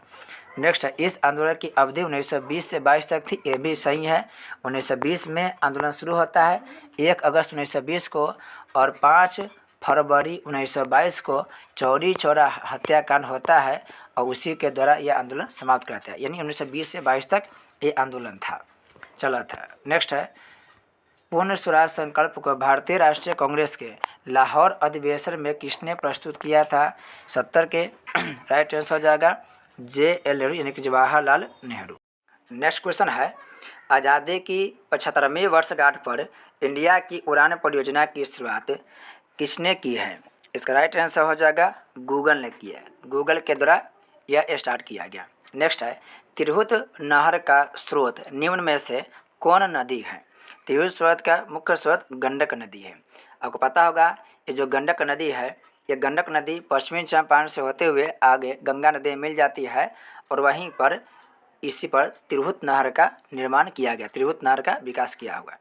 नेक्स्ट है, हाल ही में किस भारतीय अमेरिकी बहुराष्ट्रीय कॉफ़ी की दिग्गज कंपनी स्टारबक्स का कार्यपालक अधिकारी CEO नियुक्त किया गया है? इसका राइट आंसर हो जाएगा Lakshman Narasimhan, option number D, Lakshman Narasimhan. Starbucks के नाम ध्यान रखिएगा, काफ़ी मशहूर कंपनी है ये। नेक्स्ट है, केंद्रीय बजट में शामिल @100 के लक्ष्य की प्राप्ति हेतु प्रमुख पहले हैं? पर्यटन को बढ़ावा देना, हरित विकास और महिलाओं का आर्थिक सशक्तिकरण, यानी कि इसमें से एक से अधिक इसका राइट आंसर हो जाएगा। नेक्स्ट क्वेश्चन कह रहा है, निम्नलिखित में से कौन सा कुंड बिहार के मुंगेर जिले में अवस्थित है? ये भी बहुत बार पूछा गया है। मुंगेर में कुंड की बात करें तो सीता कुंड होगा, लक्ष्मण कुंड, रामेश्वर कुंड, यानी कि इनमें से एक से अधिक है। जितने भी आप देवी देवता का नाम सुने होंगे, जो सबसे ऊपर के न होकर के सेकेंड रैंक पे आते हैं। सेकेंड रैंक के मतलब जैसे देखिए ब्रह्म कुंड, तो भगवान में सबसे ऊपर ब्रह्मा जी आते हैं। सूर्य कुंड, ये सबसे देखिए सूर्य यूनिक अकेला है, तो ये सब आपको राजगीर वाले क्षेत्र में मिल जाएगा। और बाकी जो भी है, जैसे कि सीता जी, देखिए ये सीता जी, लक्ष्मण जी, ये कहने के दूसरे स्थान पे आते हैं। ये सबसे बड़े देवताओं से थोड़ा नीचे पोजीशन पर आते हैं। तो इस प्रकार से अगर आपको कुंड के नाम दे तो उसका राइट आंसर कहाँ होगा? मुंगेर हो जाएगा। बिहार में 2-3 जगह ही कुंड है, जिसमें से मुंगेर में बहुत कुंड है, राजगीर में भी आपको बहुत सारा कुंड मिल जाएगा। नेक्स्ट क्वेश्चन कर रहा है, दक्षिणी गोलार्ध में पवन के बाईं ओर विचलन का क्या कारण है? इसका राइट आंसर हो जाएगा पृथ्वी का घूर्णन। नेक्स्ट, निम्नलिखित में से भारत में कौन जैव विविधता का हॉट स्पॉट माना जाता है? यह होगा पश्चिमी घाट। भारत में मुख्यतः 4 हॉट स्पॉट स्थित है और हॉट स्पॉट के जो विचारधारा दिया था वह दिया था नॉर्मन मेयर्स। नॉर्मन मेयर्स ये कब दिया था? ये दिया था सन 1988 ईस्वी में, सन 1988 में दिया था। नेक्स्ट है, निम्नलिखित में से किस राज्य सरकार ने राज्य में पुनः सास बहू बेटी अभियान को गति देने का फैसला किया है? सास बहू बेटी, इसका राइट आंसर हो जाएगा बिहार सरकार के द्वारा। बिहार सरकार के द्वारा ये लागू किया गया है। नेक्स्ट है, हरियाली योजना निम्न में से किससे संबंधित है? तो हरियाली योजना जल प्रबंधन से संबंधित है और यह लाया कब गया था? तो यह 2003 ईस्वी में लाया गया था। नेक्स्ट है, रावी नदी का उद्गम निम्न में से कहाँ है? रावी नदी हिमाचल प्रदेश से निकलती है और आपसे क्वेश्चन पूछेगा कि बोले थीन बांध किस नदी पर है? तो थीन बांध रावी नदी पर ही स्थित है। नेक्स्ट है, संविधान सभा का पहला सत्र प्रारंभ हुआ था। यह हुआ था 9 दिसंबर 1946 को। 11 दिसंबर को राजेंद्र प्रसाद को अध्यक्ष के रूप में चुन लिया गया और 13 दिसंबर को जवाहरलाल नेहरू के द्वारा उद्देश्य प्रस्ताव पेश किया गया था। नेक्स्ट है, राष्ट्रीय मानवाधिकार आयोग के अध्यक्ष का कार्यकाल कितने वर्षों का होता है? यह होता है 3 वर्षों का। और राष्ट्रीय मानवाधिकार आयोग का गठन कब हुआ? यह हुआ था 1993 में, 1993। प्रत्येक वर्ष 10 दिसंबर को विश्व मानवाधिकार दिवस मनाया जाता है 10 दिसंबर को। नेक्स्ट है, निम्नलिखित में से कौन सा लक्षण भारतीय परिसंघ और अमेरिका परिसंघ में समान रूप से पाया जाता है? इसका पहला करा के न्यायपालिका की द्वैधता, ये बिल्कुल नहीं है जी। संविधान के संरक्षण के लिए परिसंघीय उच्चतम न्यायालय, ये बिल्कुल सही है। फिर कह रहा है एक ही नागरिक, देखिए एक ही नागरिक अमेरिका में है, इंडिया में है, अमेरिका में दोहरी नागरिकता है। संविधान की 3 अनुसूची, इसमें से राइट आंसर हो जाएगा बी। इंडिया एक संघात्मक देश है और अमेरिका भी एक संघात्मक देश है और दोनों के बीच समानता कौन है? दोनों के देश में संविधान के संरक्षण के लिए परिसंघीय उच्चतम न्यायालय की व्यवस्था किया गया है। नेक्स्ट है, निम्नलिखित में से किसे भारतीय संविधान सभा का अध्यक्ष निर्वाचित किया गया था? अभी बताएं आपको, डॉक्टर राजेंद्र प्रसाद को संविधान सभा का अध्यक्ष निर्वाचित किया गया था और इससे पहले सच्चिदानंद सिन्हा को अस्थायी अध्यक्ष बनाया गया था 9 दिसंबर को और 11 दिसंबर को राजेंद्र प्रसाद अस्थायी अध्यक्ष के रूप में चुने गए थे। नेक्स्ट है, निम्नलिखित में से किसने गोलमेज सम्मेलन के दूसरे अधिवेशन में भारतीय राष्ट्रीय कांग्रेस के एकमात्र प्रतिनिधि के रूप में भाग लिया था? ये कौन लिए थे? महात्मा गांधी। सन 1931 में दूसरा गोलमेज हुआ था, इसमें गांधी जी गए थे। हालांकि यह जो सम्मेलन था वो असफल रहा था। नेक्स्ट है, एक निर्वाचित संविधान सभा द्वारा भारत के संविधान का निर्माण कराने का प्रस्ताव किया गया था। यह किया गया था ब्रिटिश कैबिनेट डेलीगेशन द्वारा। नेक्स्ट कह रहा है, न्यायमूर्ति ताहिरा सफदर को किसी उच्च न्यायालय की पहली महिला मुख्य न्यायाधीश के रूप में शपथ दिलाई गई थी। यह किस देश से संबंधित है? न्यायमूर्ति कौन हो गया? ताहिरा सफदर। इनाम याद रखिएगा, ताहिरा सफदर। और इसका संबंध कहाँ से? पाकिस्तान से है। नेक्स्ट है, भारत के संविधान में आर्थिक न्याय का किसमें उपबंध किया गया है? यह किया गया है उद्देशिका और राज्य के नीति निर्देशक तत्व में। नेक्स्ट कह रहा है, भारत के संविधान में केंद्र और राज्यों के बीच किए गए शक्तियों का विभाजन इनमें से किसमें उल्लेखित प्रावधान पर आधारित है? यह है भारत सरकार अधिनियम 1935 के द्वारा। समवर्ती सूची को 1935 के द्वारा ही लागू किया गया। 1935 में रिजर्व बैंक ऑफ इंडिया के स्थापना किया गया था। नेक्स्ट है, 2023 में फिक्शन के लिए पुलित्जर पुरस्कार से किसे सम्मानित किया गया है? 90 के राइट आंसर हो जाएगा आपको बारबरा किंग्सोल्बर। नेक्स्ट क्वेश्चन कर रहा है, निम्नलिखित कथनों पर विचार करें। विचार क्या करना है? पहला कर रहा है, भारत के संविधान में संशोधन केवल लोकसभा में एक विधेयक की पुनः स्थापना द्वारा ही प्रारंभ किया जा सकता है। ये पूरा गलत होगा, क्योंकि संविधान में जो संशोधन होगा वह राज्यसभा लोकसभा दोनों के द्वारा होता है जी, केवल लोकसभा नहीं होगा। नेक्स्ट है, यदि ऐसा संशोधन संविधान के आधारभूत ढांचे में परिवर्तन की मांग करता है तो संशोधन का अनुसमर्थन भारत के सभी राज्यों के विधानमंडल द्वारा किया जाना भी आवश्यक है। ये भी कथन गलत होगा, क्योंकि भारत के संविधान में लिखा गया है और सुप्रीम कोर्ट का यह फैसला है कि कोई भी ऐसा संविधान संशोधन नहीं किया जाएगा जो भारत के संविधान के आधारभूत ढांचा को परिवर्तित करता हो या उसको हानि पहुंचाता हो। तो आधारभूत ढांचा के परिवर्तन किसी भी संविधान संशोधन द्वारा नहीं किया जा सकता है, इसलिए ये भी कथन क्या होगा, गलत होगा। नेक्स्ट है, संसद अंतर्राष्ट्रीय संधियों को भारत के किसी भाग अथवा संपूर्ण भारत में लागू करने के लिए कोई भी कानून बना सकती है। कैसे बना सकती है? तो यह बिना किसी राज्य की सम्मति से बना सकती है। इसमें संसद को पूरा अधिकार है कि बिना राज्य की सम्मति से ही वह कानून बना सकती है। नेक्स्ट है, भारत के संविधान के निर्माण में संविधान सभा को कितना समय लगा था?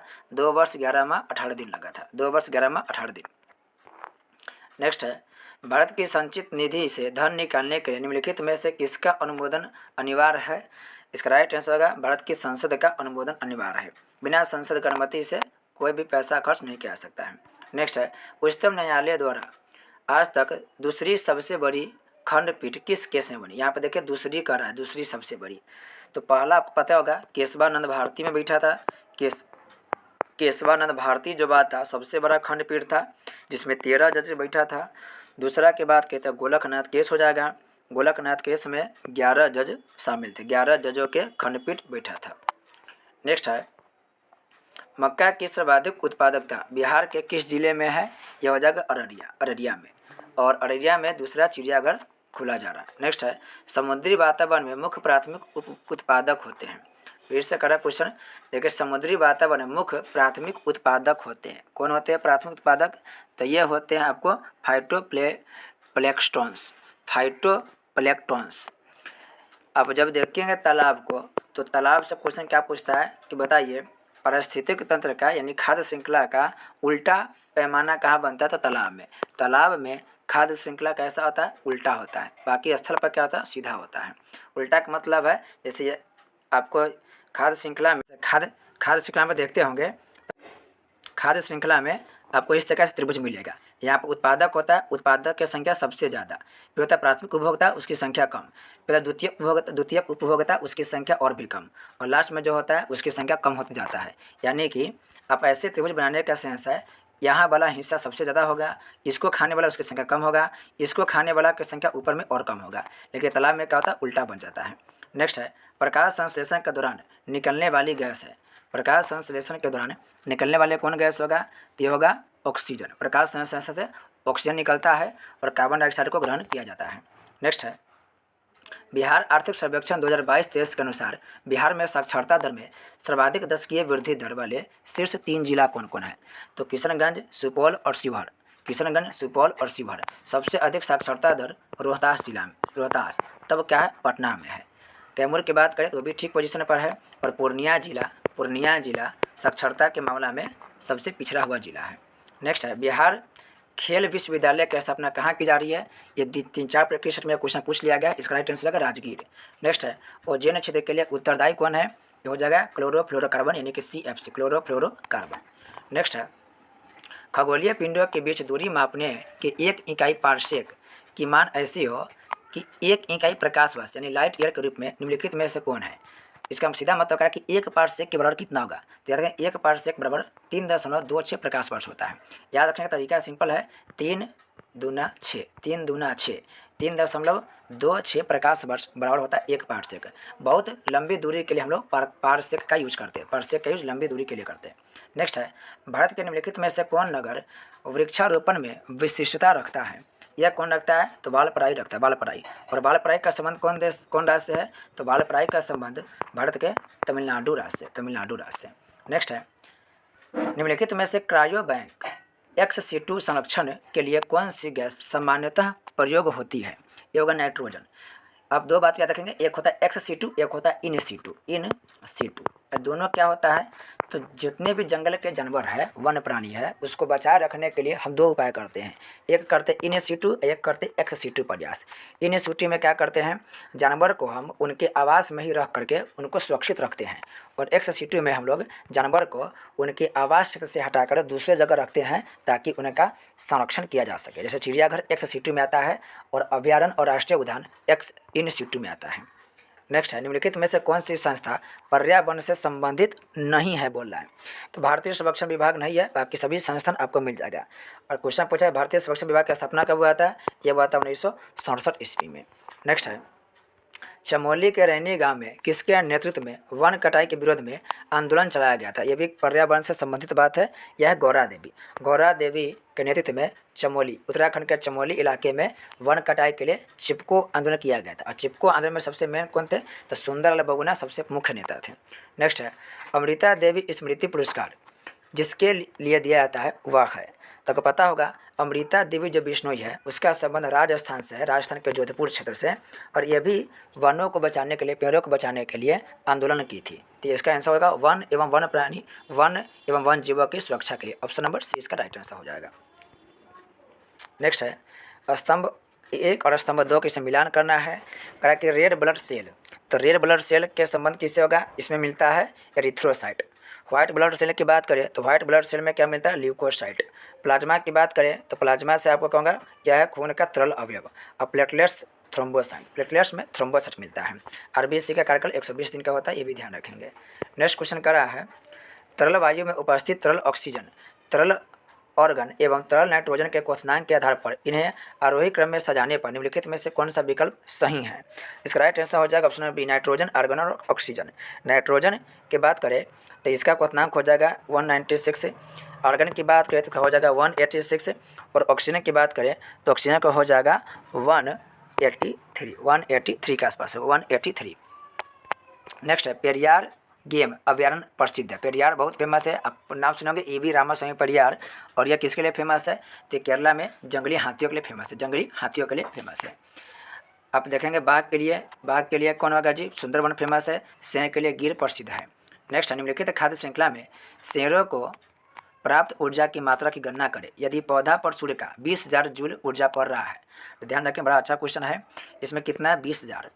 तो आप एक बार पढ़े होंगे लैंडमान के 10% नियम, लैंडमान के 10% ऊर्जा के सिद्धांत दिया था लैंडमान। इसमें कर रहा है, इसमें क्या होता है कि किसी भी उपभोक्ता को, जब कोई उपभोक्ता कोई वस्तु खाता है तो उसका मात्र 10% ऊर्जा उसको प्राप्त होगा। एग्जाम्पल समझेंगे तो आसानी से समझ में आएगा। जैसे देखिए, पौधा के पास कितना ऊर्जा है, 20,000 जूल है। ये जो पौधा है यह हिरण खाएगा तो इसका 10% कितना हो जाएगा, इसका 10% आपको हो जाएगा 2,000। फिर शेर के पास, अच्छा ऐसा सुनिए, इसका थोड़ा अलग दिया है, सूर्य का ऊर्जा इतना पड़ रहा है, तो सूर्य का ऊर्जा इतना पड़ रहा है 20,000, तो पौधा के पास कितना पड़ेगा, पौधा के पास जाएगा 2,000। फिर हिरण के पास कितना हो जाएगा, तो हिरण के पास घट के हो जाएगा 200। फिर शेर के पास कितना हो जाएगा, शेर के पास हो जाएगा 20 हो जाएगा। तो इसमें आपको देख रहे हैं कि प्रत्येक 10% आपको ऊर्जा मिली, तो इसका कितना पहुंच जाएगा, इसका पहुंच जाएगा 20 जूल के पास। तो शेर को कितना मिल जाएगा, ये 20 जूल इसको टोटल ऊर्जा मिलेगा। 10% के थोड़ी याद रखेंगे, उससे आधार पर यह बनता है। नेक्स्ट है, भारत में निम्नलिखित में से कौन नवीकरणीय ऊर्जा स्रोत सर्वाधिक संभाव्य वाला है। 112 के राइट आंसर हो जाएगा आपको सौर शक्ति। सौर शक्ति नवीकरणीय मतलब एक बार प्रयोग करेंगे उसके बाद समाप्त नहीं होगा, दोबारा भी उसका प्रयोग किया जा सकता है। नेक्स्ट है, इनमें कौन नीति आयोग से संबंधित है। तो नीति आयोग से संबंधित के बारे में नरेंद्र मोदी, क्योंकि नीति आयोग के अध्यक्ष कौन, नीति आयोग के अध्यक्ष नरेंद्र मोदी है। 1 जनवरी 2015 को नीति आयोग का गठन किया गया योजना आयोग के स्थान पर। पहले योजना आयोग था, योजना आयोग को समाप्त कर दिया गया और उसके स्थान पर 2015 में नीति आयोग का गठन किया गया। नीति आयोग के अध्यक्ष कौन होते हैं, तो अध्यक्ष भारत के प्रधानमंत्री होते हैं। तो कौन हो जाएगा, नरेंद्र मोदी हो जाएगा। नेक्स्ट है, निम्नलिखित में से कौन सा जैव निम्नीकरण है। कौन सा जैव निम्नीकरण है, रबर जैव निम्नीकरण हो जाएगा, बाकी सब जैव अनिम्नीकरण हो जाएगा। नेक्स्ट है, हाल ही में बर्लिन में आयोजित ओलंपिक वर्ल्ड गेम्स में बिहार के किस खिलाड़ी ने दूसरा पदक जीता है। यह महत्वपूर्ण क्वेश्चन, इसको ध्यान रखेंगे। इसका राइट आंसर गजेंद्र कुमार। और गजेंद्र कुमार से पूछता है कि कौन जिला से संबंधित है, तो ये संबंधित है जहानाबाद जिला से। जहानाबाद, पटना के नीचे जाएंगे आप, नीचे के मतलब अब दक्षिण की तरफ, तो आपको जहानाबाद जिला मिलेगा, छोटा जिला है। नेक्स्ट है, यदि पंचायत भंग होती है तो किस अवधि के अंदर निर्वाचन होंगे? सबके नियम एक ही लागू होता है जी, 6 माह के अंदर। लेकिन जैसे ही पंचायत भंग होगा तत्काल न करके आराम से 6 माह के अंदर निर्वाचन करना है। जबकि अन्य में क्या होता है, यदि मान कर चलिए कि कोई भी पदाधिकारी पंचायती राज संस्था को छोड़ करके दूसरी संस्था की बात करें, लोकसभा विधानसभा के, तो जल्दी में निर्वाचन करने की व्यवस्था होता है, तो उसमें तत्काल निर्वाचन की व्यवस्था। लेकिन पंचायती राज संस्था में तत्काल नहीं, 6 माह के अंदर किसी भी समय चुनाव किया जा सकता है। नेक्स्ट है 1934 में पटना में अखिल भारतीय कांग्रेस समाजवादी पार्टी की स्थापना किया गया, जिसके संयोजक कौन था? तो संयोजक कौन थे? जयप्रकाश नारायण। 1934 में बिहार में और इंडिया में बड़ा विनाशकारी भूकंप आया था। क्वेश्चन पूछता है भारत या बिहार में सबसे विनाशकारी भूकंप कब आया था? ये 1934 में आया था। और 1934 के एक्ट के द्वारा आरबीआई का गठन 1935 में हुआ था। नेक्स्ट है जयप्रकाश नारायण किस पार्टी से संबंधित है? जयप्रकाश नारायण कांग्रेस समाजवादी पार्टी से संबंधित है और यह भी पार्टी बना था 1934 में। हालांकि जयप्रकाश नारायण का कहना था पार्टी विहीन देश, यानी कि ये पार्टी के समर्थन में नहीं थे। बाद में पार्टी जुड़े थे कांग्रेस से, बाद में अपना पार्टी बनाया कांग्रेस समाजवादी पार्टी, लेकिन ये दल विहीन राजनीति की बात करते थे। नेक्स्ट है अगस्त 1932 में रैमजे मैकडोनाल्ड के सांप्रदायिक पंचायत के द्वारा पहली बार एक पृथक निर्वाचन समूह बनाया गया। यह बनाया गया अछूतों और दलितों के लिए। 1932 में तीसरा गोलमेज सम्मेलन हुआ था और गांधी जी और अमेरिका के बीच में जब पूना समझौता हुआ था वो भी हुआ था 1932 में। नेक्स्ट भारत आर्थिक सर्वेक्षण 1920-23 के अनुसार राज्यों को सकल राज्य घरेलू उत्पाद का कितना प्रतिशत राजकोषीय घाटा रखने की अनुमति है? 120 का राइट आंसर हो जाएगा 3.5%। नेक्स्ट है दूरदृष्टि से प्रभावित व्यक्ति को यह बताएं आपको जिस बीमारी का नाम होगा उसमें वह दोष नहीं मिलेगा। नाम है दूरदृष्टि दोष, तो दूर की वस्तु अच्छा से दिखाई देगा, नज़दीक की वस्तु को देखने में दिक्कत होगा। तो इसमें क्या होगा, दूर की वस्तु स्पष्ट, ये नंबर सही होगा। दूर की दृष्टि दोष में दूर की वस्तु अच्छा से दिखाई देगा, स्पष्ट दिखाई देगा, लेकिन नज़दीक की वस्तु को देखने में परेशानी होगा। और इसके लिए कौन लेंस लगाएंगे? तो उत्तल लेंस का प्रयोग करेंगे। बताए थे आपको बीमारी का नाम छोटा है, दूर दृष्टि छोटा नाम है, लेंस का नाम भी छोटा वाला होगा उत्तल। निकट दृष्टि दोष नाम है निकट, 3 अक्षर के है, तो लेंस का नाम बड़का वाला होगा, अवतल लेंस होगा निकट दृष्टि दोष के लिए। अगला क्वेश्चन कर रहा है जुडूनामा जावेद अख्तर जर्नी नामक पुस्तक के लेखक कौन है? इसका राइट आंसर हो जाएगा अरविंद मंडलोई। पता होगा जी जावेद अख्तर के बारे में, एक राइटर है, बहुत सारे मूवी को, बहुत सारे या समझे कि गीत को लिखे हुए हैं। नेक्स्ट है योगे योगी नामक भारत राष्ट्रीय संग्रहालय कहाँ स्थापित किया जाएगा? काफ़ी दिलचस्प है जी, ये नई दिल्ली। याद रखेंगे योगे योगिन, ये जो संग्रहालय है, म्यूजियम है, ये इंडिया के बहुत बड़ा म्यूजियम है और इसका उद्घाटन नरेंद्र मोदी जी के द्वारा दिल्ली में स्थापित किया जाएगा। योगे योगिन की आप जब देखेंगे वेबसाइट पर जा करके, इसका जब वीडियो देखेंगे तो काफ़ी अच्छा तरीका से भारत के प्राचीन मध्य आधुनिक काल के बारे में बड़ा विस्तार से इसका दिया गया है। सभी कुछ इसमें यानी कि प्राचीन काल, मध्यकाल और आधुनिक काल के सभी बातों को इसमें रखा गया है बड़ा सुंदर तरीका से। आपको अगर फुर्सत मिले तो 5-10 मिनट के बड़ा अच्छा वीडियो है भारत सरकार के द्वारा, उसको जाकर आप देख सकते हैं। नेक्स्ट है जैन धर्म निम्न में से किसमें विश्वास नहीं करता है? इसका राइट आंसर हो जाएगा यह व्यूहवाद पर विश्वास नहीं करता है। नेक्स्ट है चक्रवर्ती समिति का संबंध है। चक्रवर्ती समिति का संबंध हो जाएगा बैंकिंग क्षेत्र में सुधार के लिए। नेक्स्ट है किस शासक के प्रशासन तंत्र में करोड़ी शब्द का प्रयोग भू राजस्व विभाग के एक अधिकारी के लिए किया जाता था? इसका राइट आंसर हो जाएगा अकबर के द्वारा होता था। नेक्स्ट है निम्नलिखित में से कौन संयुक्त राष्ट्र संघ की विशिष्ट एजेंसी नहीं है? इसका राइट आंसर हो जाएगा ओपेक। और ओपेक में टोटल देश की संख्या कितना? 14 है। ओपेक के बारे में पूछा जाए ओपेक, तो ओपेक के क्या होगा पूरा नाम? Organisation of petroleum export country, यानी कि पेट्रोल निर्यात करने वाले देशों के ग्रुप का नाम है ओपेक। नेक्स्ट है विशेष सहायता योजना के तहत चालू वित्तीय वर्ष में बिहार को कितनी राशि इंटरेक्ट फ्री लोन के तौर पर दी गई है? इसका राइट आंसर हो जाएगा 9,640 करोड़ रुपया दिया गया है। नेक्स्ट 2023 में आर्टिफिशियल इंटेलिजेंस सुरक्षा पर पहले वैश्विक शिखर सम्मेलन की मेजबानी कौन सा देश करेगा? इसका राइट आंसर है ब्रिटेन देश करेगा, ब्रिटेन देश के द्वारा किया जाएगा आर्टिफिशियल इंटेलिजेंस। अभी इसका बहुत सारा चर्चा है। नेक्स्ट है जय वानिकी के संबंध में निम्नलिखित कथनों में से कौन सही है? पहला करा इसका शाब्दिक अर्थ है जीवन का प्रबंधन, गलत हो जाएगा। जीवन के ऊपर नहीं, जीवन का नियम हो जाएगा। इसका क्या होगा? शाब्दिक अर्थ जीवन का नियम। जय बने के क्या होगा? जीवन का नियम। दूसरा है यह पारिस्थितिकी का पर्याय है, यह पारिस्थितिकी का पर्याय बिल्कुल सही होगा जी। तीसरा क्रिया प्राकृतिक तंत्रों के मूल्य पर बल देता है जो मानव तंत्र को प्रभावित करते हैं, बिल्कुल सही है जी। यह सही में मानव तंत्रों को क्या करते हैं? प्रभावित करता है। जय वानिकी से मनुष्य के सामाजिक चीज़ को बहुत ज़्यादा लाभ की प्राप्ति होता है, इसलिए मानव तंत्र को प्रभावित करता है। बी और 2 और 3 राइट आंसर हो जाएगा, 1 गलत होगा। अगला है, भारत में शिक्षा और अनुसंधान की गुणवत्ता को सुधारने के लिए पृथ्वी विज्ञान मंत्रालय ने वर्ष 2023 में किस योजना को शुरू किया है? इसका राइट आंसर हो जाएगा रीच आउट। आप उल्टा भी याद रखेंगे, क्वेश्चन पूछ लेगा। रीच आउट जो योजना है वो किस मंत्रालय के द्वारा जारी किया गया? पृथ्वी विज्ञान मंत्रालय के द्वारा। नेक्स्ट कर रहा है, कलपति रथ महोत्सव जिसे कलपति राठोत्सव किस राज्य में मनाया गया है? 32 का इसका राइट आंसर हो जाएगा केरला में मनाया गया है। और काला घोड़ा महोत्सव कहाँ मनाया गया? महाराष्ट्र में काला घोड़ा महोत्सव मनाया गया। याद रखें, काला घोड़ा महोत्सव मनाया गया। नेक्स्ट है, बैंक दर वृद्धि सामान्यतः इस बात का संकेत है कि बैंक दर वृद्धि का संकेत क्या है? केंद्रीय बैंक महंगी मुद्रा नीति का क्या कर रहा है? अनुसरण कर रहा है। केंद्रीय बैंक जो है हमारा केंद्रीय बैंक कौन है? RBI reserve bank of India है। यह महंगी मुद्रा नीति का क्या कर रहा है? अनुसरण कर रहा है। नेक्स्ट है, निम्नलिखित भारत के राष्ट्रपतियों में कौन सा कुछ समय के लिए गुट निरपेक्ष आंदोलन के महासचिव भी थे? गुट निरपेक्ष आंदोलन के महासचिव कौन थे? तो देखिए, इसमें से ज्ञानी जैल सिंह भी थे, और आप लोग नाम सुनोगे नीलम संजीवा रेड्डी।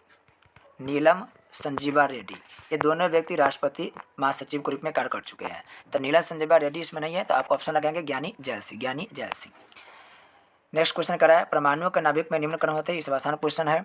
इसका राइट आंसर हो जाएगा प्रोटॉन और न्यूट्रॉन। और इलेक्ट्रॉन बाहरी कक्षा में चक्कर लगाता है। नेक्स्ट है, भारत के नए chief of defence staff CDS कौन बने हैं? इसका राइट आंसर कौन जाएगा? अनिल चौहान। आपको पता होगा कि हमारे जो प्रथम CDS थे बिपिन रावत साहब, उनका दुर्भाग्यपूर्ण शहीद होने के बाद अनिल चौहान को नए CDS बनाया गया है। नेक्स्ट है, तिलैया परियोजना से संबंधित सही तथ्यों को चिन्हित करना है।